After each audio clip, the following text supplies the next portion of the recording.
ángulos. Se denomina ángulo a la abertura que existe entre dos segmentos rectilíneos.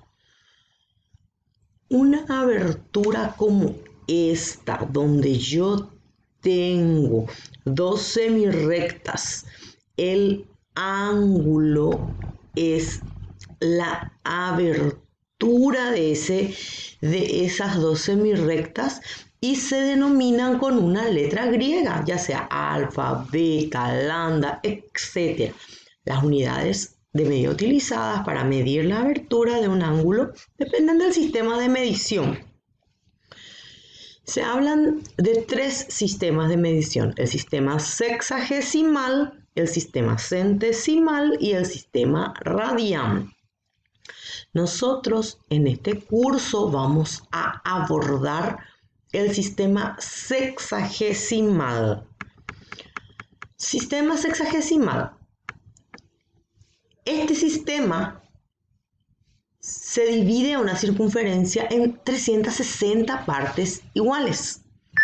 La abertura de un ángulo de cada porción se denomina grado sexagesimal y se simboliza por grado.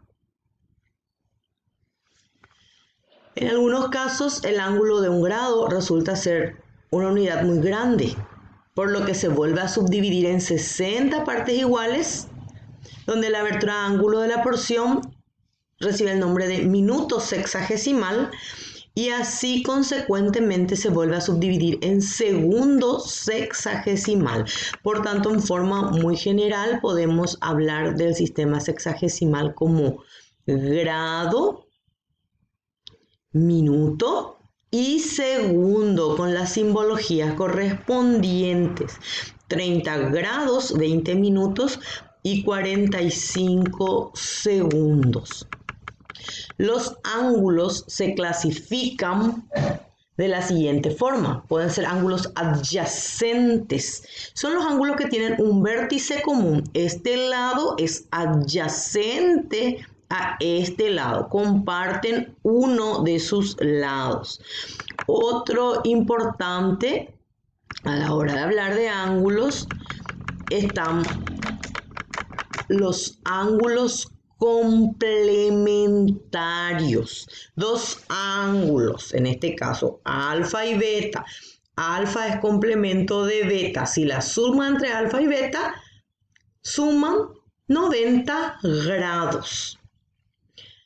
Ángulos suplementarios. Dos ángulos son suplementarios o un ángulo es el suplemento del otro. Si la suma entre alfa y beta suman 180 grados. Se utilizan en la resolución de problemas los ángulos generalmente complementarios y suplementarios con la utilización o aplicación de ecuaciones. Ángulos opuestos por el vértice. Son ángulos que comparten vértices y lados opuestos. Los ángulos opuestos por el vértice son iguales y nos fijamos que tengo una recta que forman ángulos opuestos en donde este ángulo alfa es opuesto por el vértice a beta. Alfa y beta son ángulos iguales porque son opuestos por el vértice. Vamos a revisar unos ejemplos en forma muy rápida. Determinar si los ángulos complementarios y suplementarios para los siguientes ángulos. Alfa igual a 30. Los ángulos son complementarios si la suma entre ellos nos da 90. Si yo conozco uno de ellos, 90 menos 30 me da 60. Por tanto, 30 más 60 me da 90 grados. Si yo conozco un ángulo alfa igual a 30, yo sé que la suma de dos ángulos en suplemento me da 180. 180 menos 30 me da 150. Entonces, 30 más 150 es 180.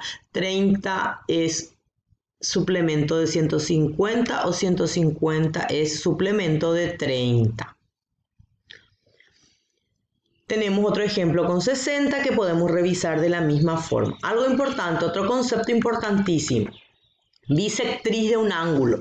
Llamamos bisectriz de un ángulo a la semirrecta que divide a un ángulo mayor en dos ángulos iguales con el mismo vértice.